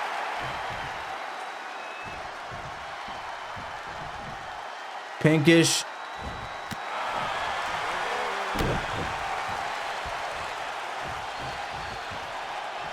Wait a minute here. A brutal kick. Almost taking Diego Ryan's head off of his shoulders. And a senton. A huge swanton bomb on the standing Dragon Kid, sending him to the canvas and to the outside. And Pinkish. Oh my God. I guess when you're an EXO, you don't feel pain, or you don't really care that the pain is there. I'm not sure how that whole situation works, but right now, this situation is unbelievably back and forth here.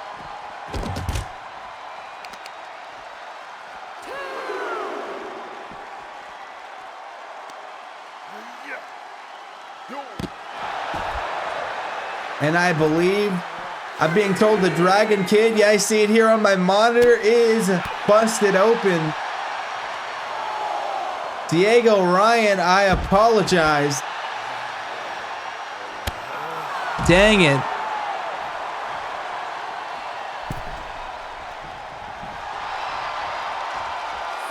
Hope I don't get sued for misuse of copyright here.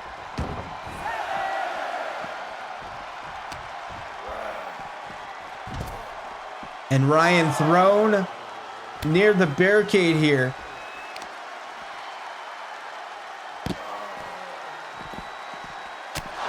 And a knee strike.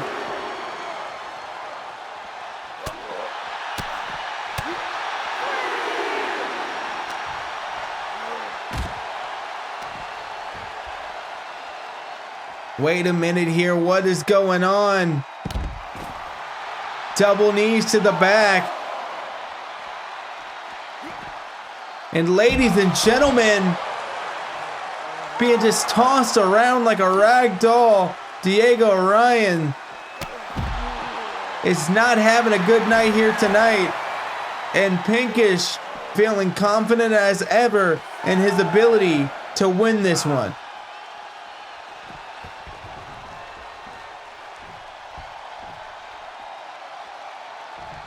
And ladies and gentlemen, I do want to remind you we are 1 like away from our like goal. If you could like the video, that's how you know we're doing a great job. As a knee to the back and just a toss sends Diego Ryan into an even worse situation, as now he's leaned up against the guardrail with no signs of fight left.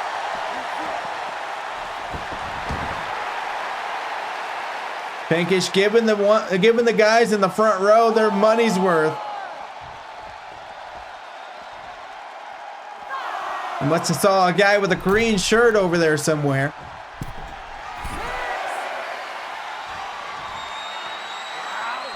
And an elbow drop, dropped effectively onto the Mexican Moment Maker, going for potentially the Tangled Shore.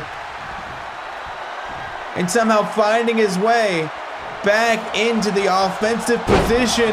Sit down powerbomb with that crucifix. Dragon Kid unable to deflect it at all. And ladies and gentlemen, you see the lightning, you hear the thunder, thunder crash, sunset, thunder crash. That has got to be it, but no.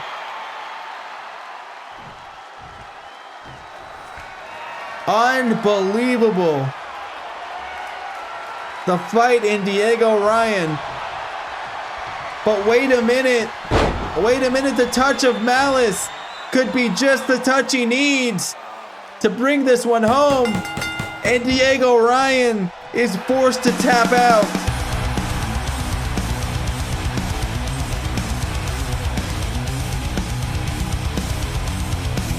Hard fought, but the EXO known as Pinkish was the victor here tonight.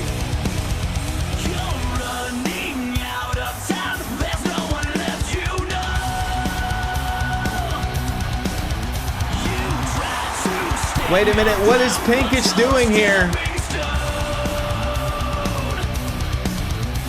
He's got the chair in hand, and Diego Ryan maybe about to feel the brunt of it, but Morgan Sharp out of nowhere making sure that his Blazing Renegades partner is unable to feel that pain there.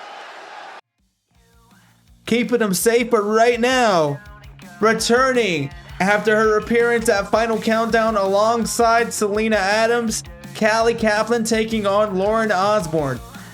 Callie Kaplan was a big player here in the beginnings of CPW. She went on her merry way to explore the galaxy and bend time, but right now she is back, and it is about to be a contest like no other.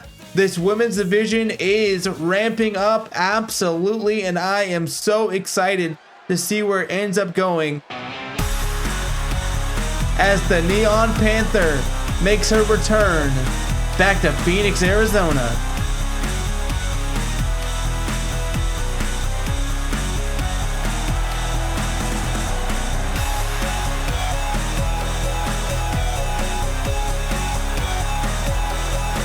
Callie Kaplan, the gal with the bubbly personality and the bubbles in her entrance to fit it.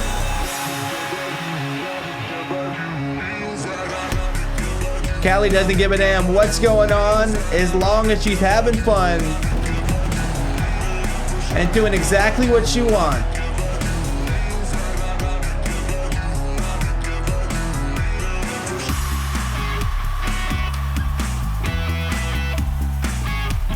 And you can get your Callie Kaplan branded bubbles on CPW.com. CovenantProWrestling.com, the place for all your bubble purchases.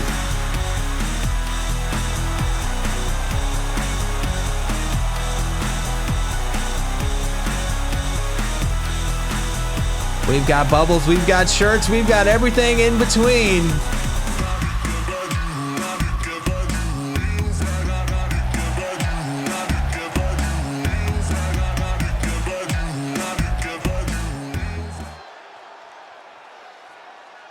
But now, the former CPW Women's Champion, giving us quite a strange angle of her knee pads. But the Welsh Firecracker, Lauren Osborne, coming out with the hater blockers on.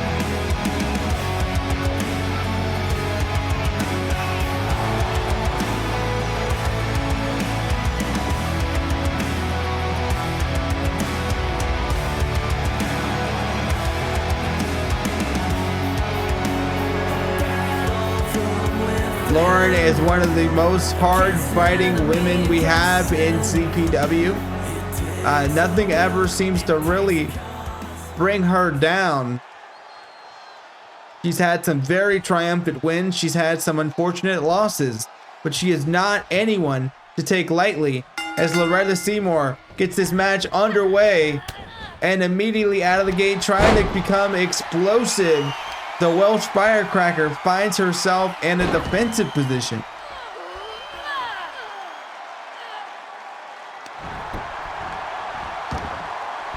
Callie Kaplan, no stranger to submission offense.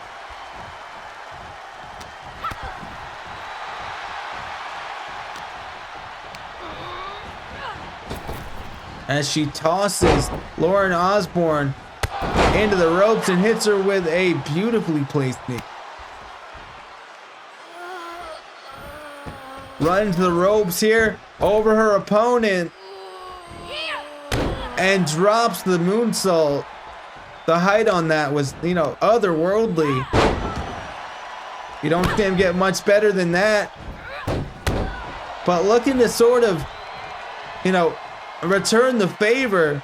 A moonsault into an elbow. Lauren Osborne showing that she can do what you can do, and she can add a little extra.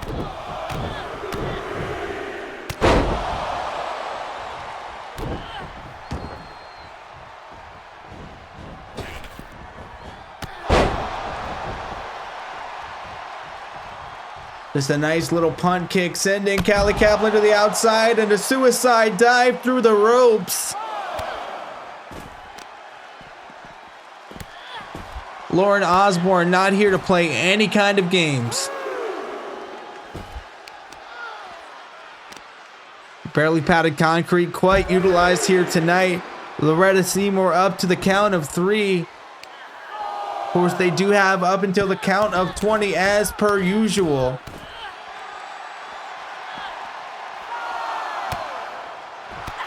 And Callie Kaplan finding her way back to her feet.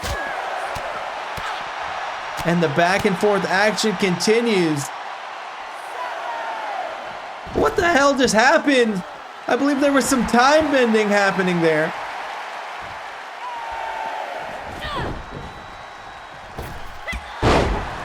We say that Callie Kaplan is unlike any other, and we say it for good reason. Pinfall here. And a strong kick out by the Neon Panther.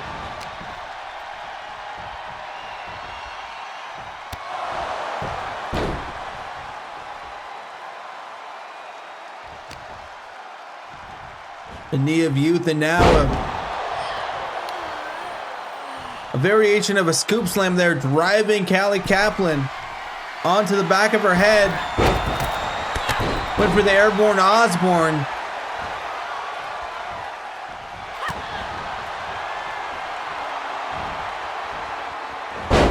But wait a minute.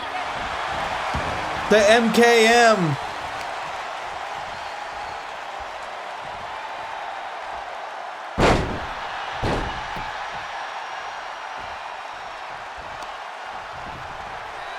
Of course, it's referee's discretion to call those rope breaks, but we might be about to see the Neon Sunset. Is that going to do it for this matchup? A 2, but Lauren Osborne fights her way out of that, and the crowd is on their feet. Saying women's wrestling and another Neon Sunset might send Lauren Osborne riding off into it, 2, and a very emphatic kick out there.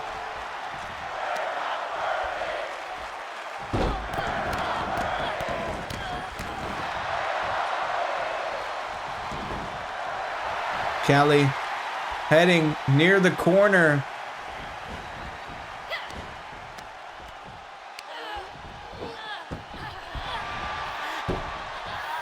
Coming back to work on the arm. Attempts to stomp the mud hole, so to speak. But Lauren Osborne catches that leg and fights back. Snap suplex. Going up top, maybe for the airborne Osborne here. But no. She gestures for the Neon Panther to rise up to her feet and just lays her out with a devastating punch with all the momentum from that fall from the top rope. Another moonsault elbow drop.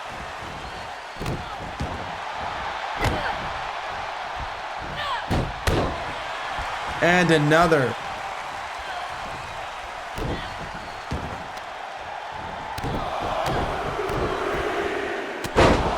Thing that I'll say is Lauren Osborne, she's been here a while. She's fought in a week in, week out, show in, show out. Callie Kaplan went on a little bit of a vacation. Airborne Osborne maybe about to go on another one. 2. And Lauren Osborne consistently held on to her spot in this roster. Callie Kaplan is coming back with a little bit more to prove here.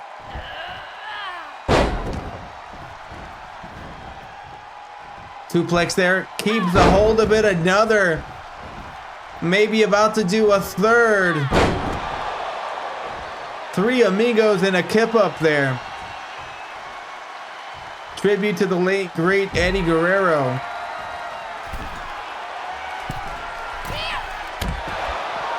And a Phoenix splash onto the outside. Commentary's desk is trying to stay out of the way here as Lauren Osborne finds herself colliding with the corner of this very sharp announce table. Monkey flipping her to the outside on the Scandinavian announce table here. And it seems as though we are out of harm's way for the moment as Callie Kaplan continues this seemingly endless assault on Lauren Osborne.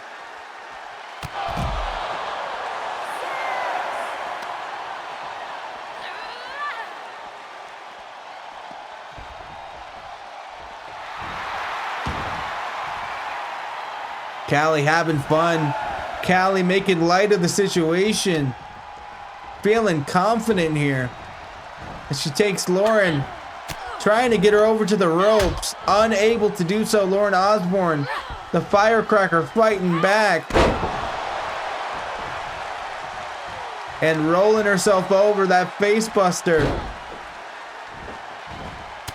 And the brutal knee strike with the good knee.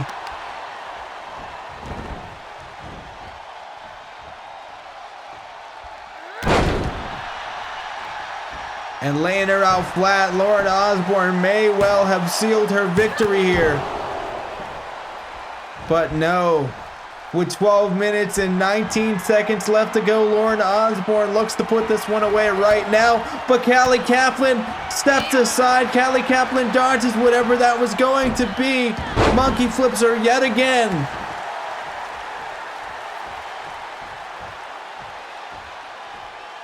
Callie can't figure out what she's gonna do. Trying to pick her spot here. And it seems as though she has picked it well. Neon Sunset. And we saw that unhooked leg directly underneath. But the modified Kaplan mutilation here, the MKM. And that is gonna do it, the tap out victory. We saw the leg under the bottom rope. Callie Kaplan recalibrated, restructured what she was gonna do, came out with the victory. Happy to have her back. Lauren Osborne fought valiantly, but unfortunately for the Welsh Firecracker, there was other sparks flying here tonight, and Callie Kaplan was having fun with all of them.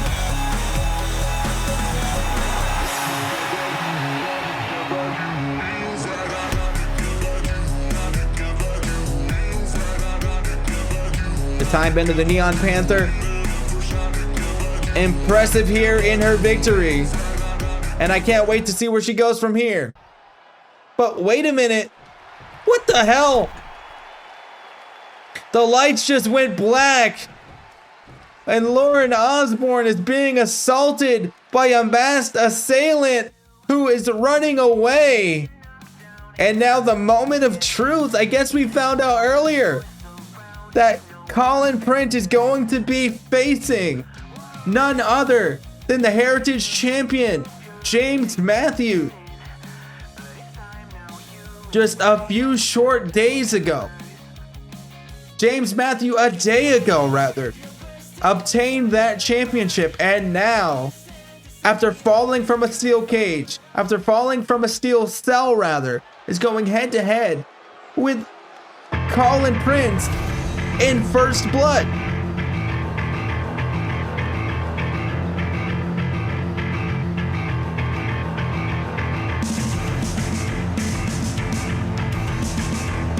I don't know how advisable that is. I don't know if James Matthews has been checked out by EMTs or doctors or whatever he has at his disposal. But Colin Prince, as much as we hate the guy, as much as nobody likes this guy, I wouldn't want to face him, a day after falling off a 20-foot steel cell.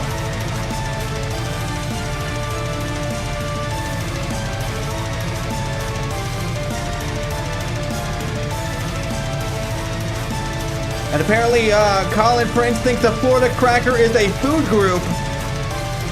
But that is not the case, and that just shows and showcases the delusions of this man.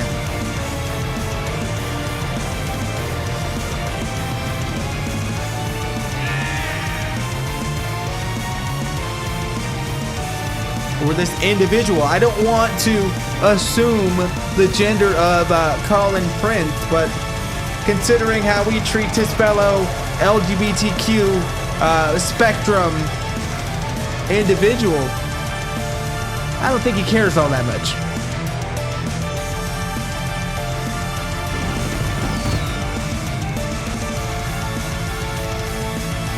Don't necessarily want to call him his compatriots because the only allegiances that he has seems to be the American nightmares. But ladies and gentlemen, without further ado, the prodigy, the heritage champion, James Matthews. Let's be real, I'm a blockbuster, I'm a legacy cause I gotta be born and bred for that big stage. When you study, we call it astronomy. And now I wanna He said recently that he wants everyone in the world to know who he is and say his name. He wanted to earn it, and now he has as the heritage champion here in CPW.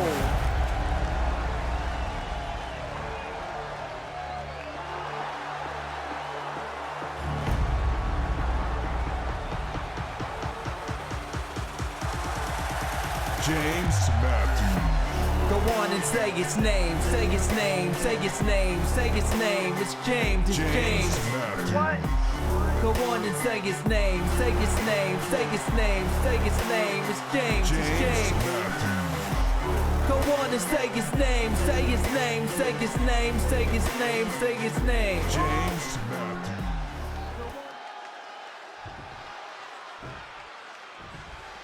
James Matthews going to head with Colin Prince, and of course this is First Blood, announced earlier tonight by a representative of management.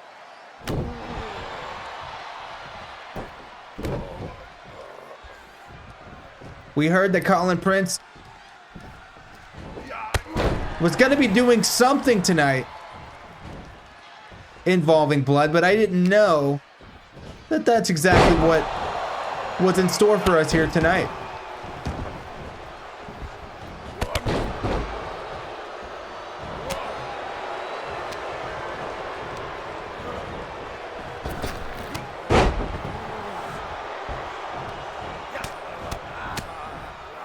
Colin Prince seeming to get the better of the Heritage Champion James Matthews at this point.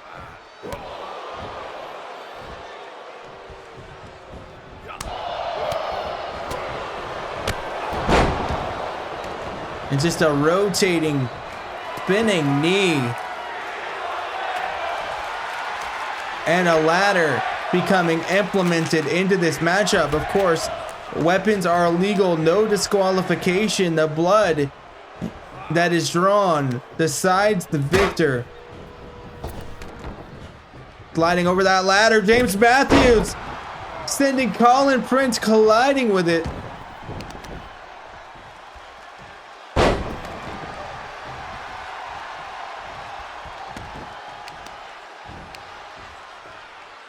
And this has been an absolute incredible show. And Colin Prince catching the edge of that ladder, but James Matthews also risking his body in order to pull that maneuver off. After what we witnessed just a day ago, with him falling off of a steel cell, James Matthews seems to be wanting to do nothing more than make his mark on CPW, even if that means breaking his body down into little bits. But wait a minute, James Matthews, incredible with the highlight reel, and now going to the outside, bringing in the sledgehammer, the heavy artillery. And if the object is to bust your opponent open, this will do it.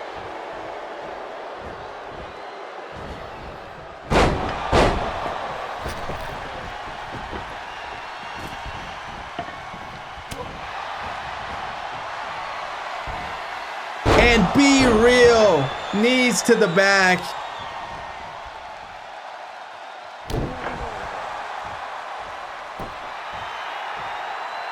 That suplex into the backbreaker combination, that Be Real, or Be Real, as James Matthews likes to call it. He views it as the pinnacle of cinema. A move so cinematic that you have to acknowledge that he was destined to be a star. But Colin Prince tries to whip James. Went for that back elbow, that forearm. Wasn't able to hit it the first time. Comes back with a second one and is able to get the job done. And James Matthews, his head ricocheting on the bottom rung of that ladder. He cannot be okay.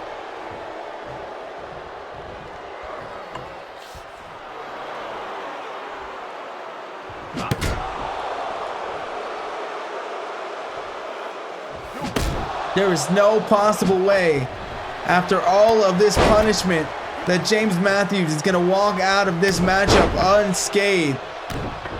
And to be honest with you, he's got to be the one that's closest to bleeding here.